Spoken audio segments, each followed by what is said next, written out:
दोस्तों, इस वीडियो में हम आज जानेंगे कि कैसे हिटलर ने बिना कोई वॉर लड़े ऑस्ट्रिया को जर्मनी में मिला लिया। और साथ ही हम यह भी जानेंगे कि कैसे सुडेटेनलैंड, जो चेकोस्लोवाकिया का हिस्सा था, उसे जर्मनी ने अपने कब्जे में ले लिया। लेकिन उससे पहले आइए हम जान लेते हैं कि हिटलर के पावर में आने के बाद जर्मनी में क्या क्या बदलाव हुए। शुरुआत में जर्मनी ने ट्रीटी ऑफ वर्साई के सारे नियमों को माना, लेकिन जब 1933 में हिटलर पावर में आया तो उसने एक एक करके ट्रीटी ऑफ वर्साई के सारे नियम तोड़ने चालू कर दिए।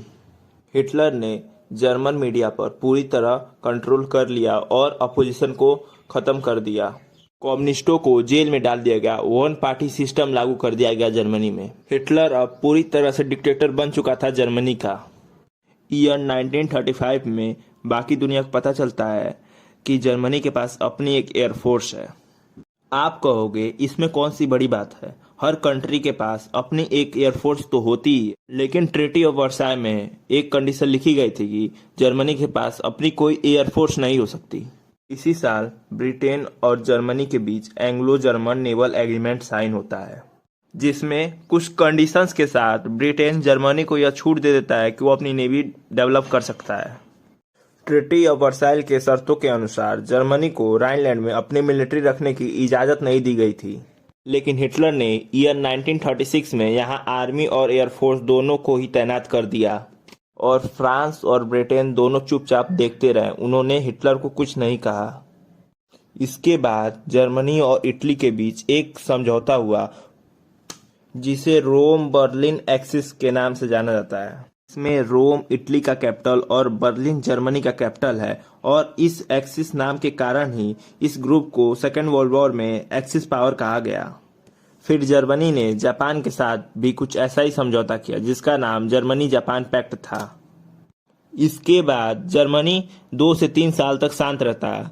इस समय हिटलर अपना पूरा फोकस अपनी मिलिट्री को स्ट्रांग बनाने में करता है। साथ ही इस समय नाजी पार्टी हिटलर को एक हीरो के रूप में पूरे यूरोप को दिखाती है। हिटलर की इस बढ़ी हुई पॉपुलैरिटी का फायदा उन्हें ऑस्ट्रेलिया और चेकोस्लोवाकिया कब्जाते हुए खूब होने वाला था। लेकिन जर्मनी की बढ़ती हुई मिलिट्री पावर को देखकर फ्रांस चौकन्ना हो जाता है। फ्रांस अपने ईस्टर्न बॉर्डर पर 450 किलोमीटर लंबी फोर्टिफिकेशन खड़ी कर देता है, जिसका नाम दिया जाता है द मैग्नॉट लाइन। ईयर 1938 हिटलर को जब लगता है कि उसकी मिलिट्री प्रिपेयर हो चुकी है तो वो अपनी पहली नजर डालता है बगल के एक देश ऑस्ट्रिया पर। ऑस्ट्रेलिया का देश हिटलर के लिए मस्ट हैव देश था। वह चाहता था कि सारे जर्मन स्पीकिंग देश एक देश बनकर रहें। हिटलर खुद ऑस्ट्रेलिया का रहने वाला था। उसका जन्म ऑस्ट्रेलिया के एक छोटे से गांव में हुआ था जो जर्मन बॉर्डर पर था। हिटलर बचपन से ही जर्मन विचारधारा से बहुत प्रभावित था। उसका यह भी मानना था कि ऑस्ट्रेलिया कभी इंडिपेंडेंट कंट्री था ही नहीं, वह तो शुरू से ही जर्मनी का हिस्सा था। इस समय तक हिटलर ऑस्ट्रेलिया में बहुत फेमस हो चुका था। उस समय ऑस्ट्रेलिया और जर्मन लोगों के बीच एक स्लोगन बहुत पॉपुलर था, one people one empire one leader, जिसका बेसिक मतलब यह था जर्मन यूनिफिकेशन। जो लोग एक कल्चर के हैं, एक लैंग्वेज बोलते हैं, उन्हें एक कंट्री बनकर रहना चाहिए और उनका लीडर भी कोई एक ही होना चाहिए। ऑस्ट्रेलियन चांसलर यह बात जानते थे कि अगर उन्हें ऑस्ट्रेलिया को इंडिपेंडेंट कंट्री बनाकर रखना है तो उन्हें हिटलर की बात माननी ही होगी। हिटलर और ऑस्ट्रेलियन चांसलर के बीच एक एग्रीमेंट साइन होता है जिसके तहत ऑस्ट्रेलियन सरकार में काफी सारे प्रो नाजी लोगों को शामिल किया जाता है, जैसे डॉक्टर हांस फिशबर्ग, जिन्हें नया फाइनेंस मिनिस्टर बनाया जाता है ऑस्ट्रिया का, जो एक प्रो नाजी थे। साथ ही आर्थर जेसी कार्ट को पब्लिक सिक्योरिटी मिनिस्टर बनाया जाता है, जिससे उन्हें फुल अथॉरिटी मिल जाती है ऑस्ट्रिया के पीस मैटर पर। अभी इस एग्रीमेंट को हुए 8 दिन भी नहीं बीते थे, तभी हिटलर ने रेडियो पाकर एक स्पीच दी। उसे ऑस्ट्रिया में भी सुना गया।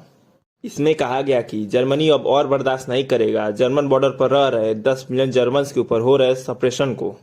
1 महीने के अंदर अंदर ऑस्ट्रिया में चीजें आउट ऑफ कंट्रोल चली जाती हैं। ऑस्ट्रियन चांसलर को लगता है कि क्यों ना जनता से ही पूछ लिया जाए कि क्या वो जर्मनी में मिलना चाहते हैं या फिर एक इंडिपेंडेंट कंट्री बनकर रहना चाहते हैं। क्यों ना एक नेशनल वोटिंग की जाए। जैसे ही हिटलर को नेशनल वोटिंग की बात पता चलती है, हिटलर तुरंत अपनी आर्मी ले जाकर ऑस्ट्रिया में मार्च कर देता है। हिटलर अपनी प्रोपेगेंडा मिनिस्ट्री के थ्रू फर्जी न्यूज फैलाता है कि वियना में कम्युनिस्ट लोग दंगे कर रहे हैं, इसलिए ऑस्ट्रिया की सरकार ने हमें यहाँ बुलाया है। ऑस्ट्रियन चांसलर कोई खून खराबा नहीं चाहते थे, इसलिए वो अपने पद से रिजाइन कर देते हैं। अगले ही दिन ऑस्ट्रियन पार्लियामेंट को डिसॉल्व कर दिया जाता है और ऑस्ट्रिया अब एक इंडिपेंडेंट कंट्री नहीं रहा। ऑस्ट्रिया को जर्मनी में मिलाने के बाद हिटलर की नजर जाती है चेकोस्लोवाकिया के सुडेटनलैंड पर। इसके बारे में हम नेक्स्ट वीडियो में बात करेंगे। Please like, share and subscribe.